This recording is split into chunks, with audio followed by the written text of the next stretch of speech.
Good morning and welcome to day 3 of the Cheltenham Festival and the preview of Sporty Index and Barry Geraghty. Good morning, Barry. How are you today? I'm very good, Chief. I survived yesterday, but my pocket was hurt hard. I think it was a bit of a bloodbath following the couple of Willies, Gaillard and Masneil and Shaq and Pursois was a letdown. Yes, it was a day of seconds for me as well, actually. I'll be knocking on the boss's door when we go back in the office, whenever that may be, and asking for a pay rise. Anyway, let's go straight into day 3. For me, it's more of a watching race because I'm so excited to see Envoy Allen run, and there's been so much hype, and it'd be another winner for Cheveley Park after a magnificent performance by Sir Gerhard yesterday.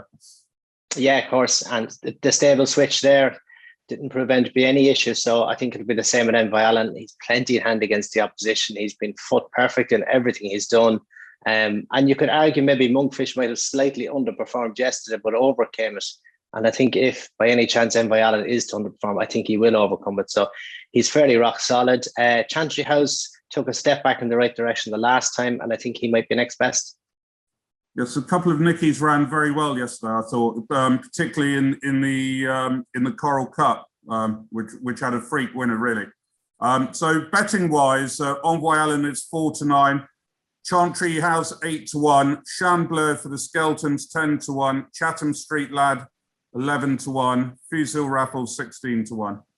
I'll be watching this race and then working out where the Chief Shekels will go afterwards.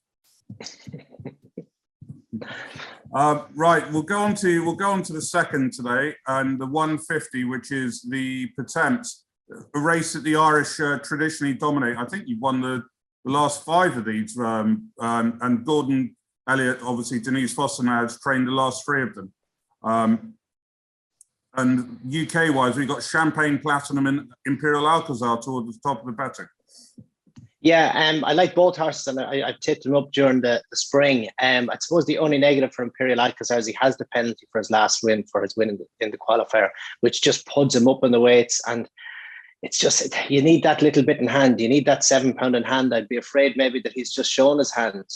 But on form, he definitely has a great chance. I thought Champagne Platinum ran a great race in Haydock, finishing second. He looked a little outpaced early in the straight, and you'd imagine Cheltenham should suit him. He didn't get home last year in the Kim Muir, but I think age on his side is going to help there as well. So I think he's a great chance. The boss, Oscar, has a lot of weight, but has a £7 claimer who's a very good rider. He is a chance. One I thought a sneaky one on a line through Champagne Platinum was Redford Road of the Twiston Davises. Twiston Davis are just coming back into form. He's 5 lengths to find with Champagne Platinum on that Haydock run. And he's nicely in at the weights. And I just thought he could be a bit of value. So have you a price on him, Chief? 40-1. Lovely price, that. A sneaky one. Sneaky one, yeah. I mean, in terms of at the top of the market, Imperial Alcazar 5-1. The boss is Oscar 6-1. Champagne Platinum 5-2. It's a race that I've always had a bit of luck with. So hopefully this will be my Cheltenham turned round. T30, always a great race. The Ryanair Chase. Market there, we have got, let's have a look. At the top, we are obviously Allaho at Min 9-2, Allaho 11-2, Fakir Dudair 7-1, Melon 15-2, Imperial Aura 8-1, Mr. Fisher 17-2.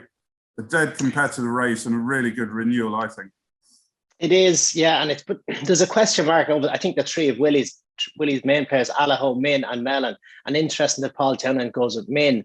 I thought he was maybe lucky to win the race last year. St. Calvados seemed to get a little bit squeezed for room by Min late in the straight, and he could have been a winner with a clear run. So he's a 10-year-old as well. He's on the back of a pull-up in Leopardstown last time, but obviously Paul Townend's picked him, so that mustn't be an issue. But I'm just not fully convinced. And Allaho, he was beaten his first couple of runs this season, then he wins in Thurles. Mellon, if he produced his Christmas run when he's running behind Absolute Hard in Leopardstown, that should nearly win. But he's just unpredictable, Mellon, especially. I thought Vaca de Derry at 7-1 was good each way value. He had put the kettle on him behind him in third when he was second to Shakran Purswan and Leopardstown. So that's a big step up. He's a 6-year-old, having been a 5-year-old. I think he did really well to be second in the Arkle to put the kettle on last year.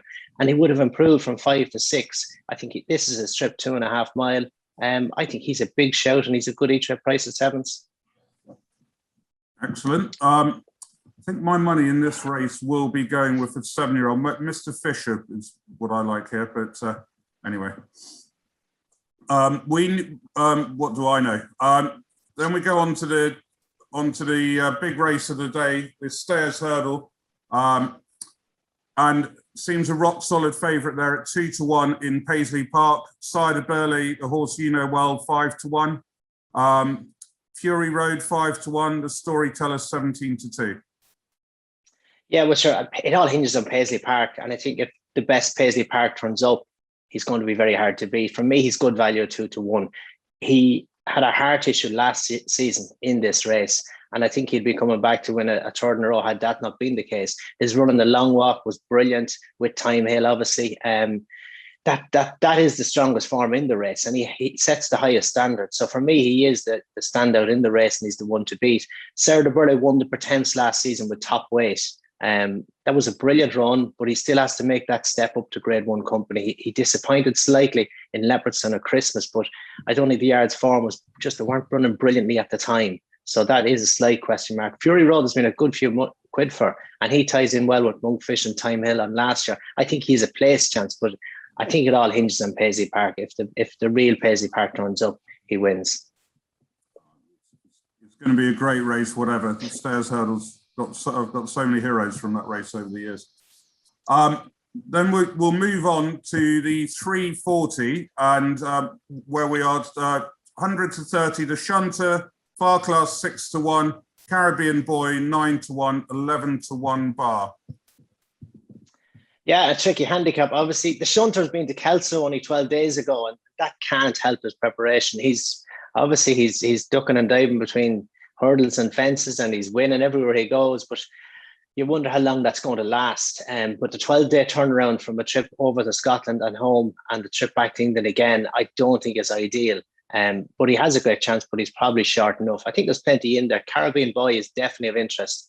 He was a good winner in Newbury early in the season on good ground. He's been 2 runs since then on soft ground and he struggled. So I think the return to better ground is going to be good for him. I thought that Away by the Sea won nicely in Leopardstown with Untukas, who was 6 lengths behind him, and he was only touched off yesterday. I think that's a good line of form. I think he is a shout. They'd be the two for me, Away by the Sea and Caribbean Boy. The Shunter's obviously going for a big bonus today. I think it's 100,000, isn't it? Seemed to be entered when we were doing our festival preview in every single race and the whole thing. Yeah. They're going for their money, all right, but I suppose it's just not that straightforward in Cheltenham. No, I would have given it one more day, I think we said. But anyway, this is the one they think they can win easiest. But let's move on to the 415, the Mayor's Novices Hurdle, Parnell Property Mayor's Novices Hurdle, Grade 2. Here, another competitive affair. We are 11-2 Royal Kahala. Rosie's Hollow 6-1, Hook Up 13-2, Tell Me Something Girl 13-2, Glens of Entrim 7-1, Galwad 7-1. It is ultra competitive. Have you got any tricky views here, Barry? Yeah, well, it's hard to have a strong view because it is so tricky, and the fact they've all been run on heavy ground, you're waiting to see how they're going to cope with the better ground. I thought Rosie's Hollow and Kahala in particular seem to relish those conditions. So, what's in Royal Kahala's favour is a £9 turnaround with Rosie's Hollow, and I think on the book she's the worthy favourite. But you couldn't have a strong view, as I say, on that, just when you're trying to compare the different goings. So Hook Up her run the last day behind Appreciated, Ballyadam and Blue Lord, that reads the best, but her jumping isn't good enough. And interesting that Paul Townend has gone for Galouse, and I think that has to be a major factor here, and I think she is the one maybe to be on each way, but I would respect the favours on the £9 turnaround with Rosie's Hollow, but I think Galouse could be the value. And then finish with the lucky last, the Fort Wilwyn Kim Muir Challenge Cup over 3 miles too. Another very trappy race. And have you found the winner here? Mount Ida 6-1, Hold the Note 15-2, Plan of Attack 8-1, Denise Aber 9-1, Shanty Flyer 9-1, 12-1 bar. I thought you finished on a Chantu Flyer. He's down from 157 to 140, a mark of 140.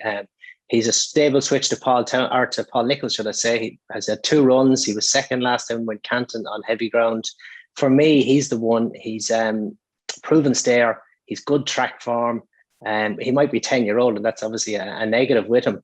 But he, I think that dropped down to 17 pounds and the stable changed onto a track like this. It's such a stiff track, this the new course. I think everything's in his favour. He's the one for me, and he's each way value at 9-1. Yeah, and they are racing on the new course today. Overnight, Simon Clay said they had a very small frost, hasn't affected the ground. It's good to soft all over on both courses today. So it should be very, very fair for everyone out there. Thank you very much, Barry. It just leaves me to say to everyone, please make sure you remember to bet responsibly. We're 18 plus, and if you're spread betting, that your losses may exceed your deposit. Wherever you're watching it, enjoy yourselves. I'm doing another Zoom with some friends today. And Barry, have a good day. What are you doing? Are you just at home watching with the family, or they're at school, I should imagine? Yeah, well, there's some back to school today. So yeah, I'm at home with the family on the couch. Probably a bit quieter today because the day off yesterday, Paddy's Day. Oh, very good. All right. Thank you very much, Barry. And we will speak to you tomorrow for what looks another cracking card. Thank you, Chief.